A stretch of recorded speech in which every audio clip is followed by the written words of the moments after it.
छत्तीसगढ़ के घने जंगलों और ऊंची पहाड़ियों के बीच बसा एक छोटा सा गांव था, लोहागढ़, जहां समय जैसे ठहर जाता था और कहानियां पीढ़ियों से दादी नानी की जुबान से उतरकर बच्चों की नींद में समा जाती थीं।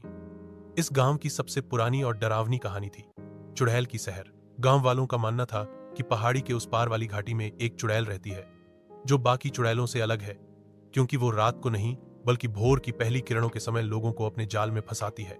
कहते हैं वह गुलाबी साड़ी में एक सुंदर युवती का रूप धरकर फूल चुनती दिखाई देती है, और जैसे ही कोई उस पर मोहित होकर पास जाता है वो उसके पीछे पीछे घाटी में उतर जाता है, कभी वापस न लौटने के लिए। लोहागढ़ में इस कहानी को सब सच मानते थे, इसलिए सूरज निकलने से पहले कोई खेत नहीं जाता, कोई जलाने नहीं जाता और बच्चे तो उस ओर झांकते तक नहीं।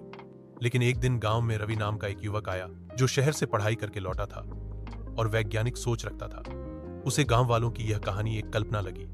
उसने सबके सामने घोषणा कर दी, मैं कल सुबह घाटी जाऊंगा और खुद देखूंगा कि वहां कोई चुड़ैल है या सिर्फ डर की कहानी। गांव के बुजुर्गों ने बहुत समझाया। उसकी दादी ने एक ताबीज उसकी जेब में डालते हुए कहा, सिर्फ मेरे लिए पहन लेना बेटा। लेकिन रवि हौसता रहा। अगली सुबह जब पूरा गांव गहरी नींद में था, रवि चुपचाप उठकर घाटी की ओर निकल पड़ा। रास्ता सुनसान था, हवा ठंडी और हर तरफ एक रहस्यमयी खामोशी छाई थी। जैसे ही वह घाटी के किनारे पहुंचा, उसे हल्की सी गुनगुनाहट सुनाई दी और सामने गुलाबी साड़ी पहने एक सुंदर युवती फूल चुनती दिखी। वह मुस्कुराई और मधुर स्वर में बोली, इतनी सुबह? थक गए होगे, बैठो न पास में। रवि जैसे सम्मोहन में था, उसकी आंखें झपकना भूल गईं, लेकिन तभी उसकी जेब में रखा ताबीज गर्म हो उठा, जैसे किसी ने आग रख दी हो।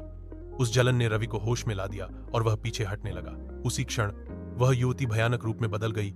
उसकी आंखें खून की तरह लाल, चेहरा राख जैसा स्याह और बाल सांपों की तरह हवा में लहरा रहे थे। वह चीखते हुए उसकी ओर लपकी, लेकिन रवि गिरता पड़ता जान बचाकर भागता रहा और किसी तरह गांव पहुंचकर बेहोश हो गया। जब उसे होश आया, उसने अपनी आंखों देखी सच्चाई सबको बताई। गांव वालों ने सिर हिलाते हुए कहा, हमने कहा था बेटा, वो शहर की चुड़ैल है, उसका बदला अभी पूरा नहीं हुआ।